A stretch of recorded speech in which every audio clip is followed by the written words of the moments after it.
अब हम question number 15 solve करेंगे। इसमें हमें बोला है m and n are positive integers.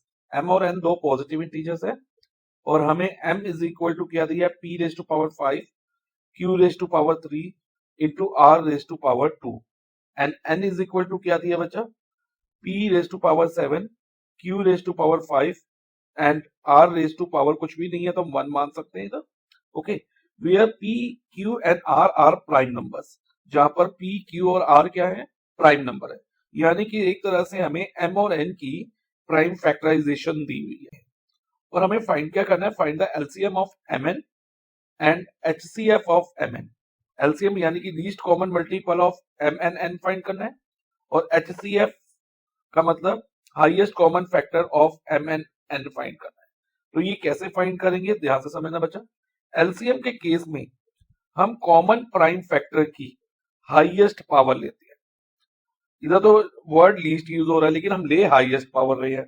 ऐसा क्यों कर रहे हैं बच्चा, फॉर एग्जांपल मैं एक एग्जांपल ले रहा हूं, दो नंबर है 4 और 6, इनका एलसीएम आता है 12।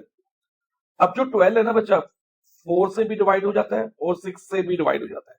ये तभी पॉसिबल होगा जब 12 4 और 6 दोनों से बड़ा होगा। और दूसरी बात, मल्टीपल्स हमेशा गिवन नंबर से बड़े होते हैं। तो लीस्ट कॉमन मल्टीपल के केस में हम हाईएस्ट पावर इसलिए देते हैं ताकि जो ये एलसीएम है गिवन नंबर से बड़ा हो जाए। और एचसीएफ देखो, अब एचसीएफ में भी देख लेते हैं, एचसीएफ में हम स्मॉलेस्ट पावर लेते हैं कॉमन प्राइम फैक्टर की। ऐसा क्यों करते हैं, देखो एचसीएफ क्या होगा, 4 और 6 का 2 होगा। अब जो बच्चा 4 है वो भी 2 से डिविजिबल है और 6 भी 2 से डिविजिबल है, दोनों 2 से डिविजिबल होंगे। और ये तभी पॉसिबल हो पाएगा कि 4 भी 2 से डिवाइड हो जाए और 6 भी 2 से डिवाइड हो जाए जब इनका common factor, highest common factor इनसे छोटा होगा। और ऑब्वियसली फैक्टर छोटे होते भी हैं, तो उसको छोटा करने के लिए बच्चा हम एचसीएफ के केस में स्मॉलर पावर लेते हैं कॉमन प्राइम फैक्टर की। तो हम अब निकाल लेते हैं एलसीएम और एचसीएफ। अब देखो बच्चा, दोनों में p कॉमन है।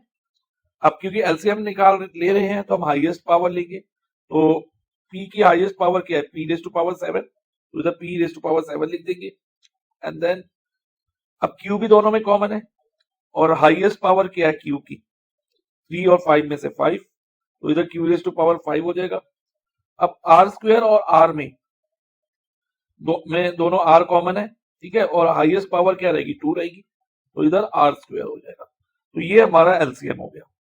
अब एचसीएफ ले तो बच्चा हाईएस्ट कॉमन फैक्टर, तो मैंने बताया हाईएस्ट कॉमन फैक्टर में हम कॉमन प्राइम फैक्टर की स्मॉलर पावर लेते हैं। तो अगेन दोनों में p कॉमन है और स्मॉलर पावर क्या होगी, 5 होगी, तो हम p रेज टू पावर 5 ले लेंगे। ओके, और देखो q भी दोनों में कॉमन है और स्मॉलर पावर क्या है बच्चा, 3 है, तो q रेज टू पावर 3 लिख देंगे इधर। अब देखो बच्चा r is also common, r भी दोनों में कॉमन है, स्मॉलर पावर क्या r की 1 है, r रेज टू पावर 1 और r रेज टू पावर 1 को हम r भी लिख सकते हैं। तो HCF भी हमारा फाइंड हो गया। तो बच्चा इस तरह से हमने क्वेश्चन नंबर 15 सॉल्व कर लिया।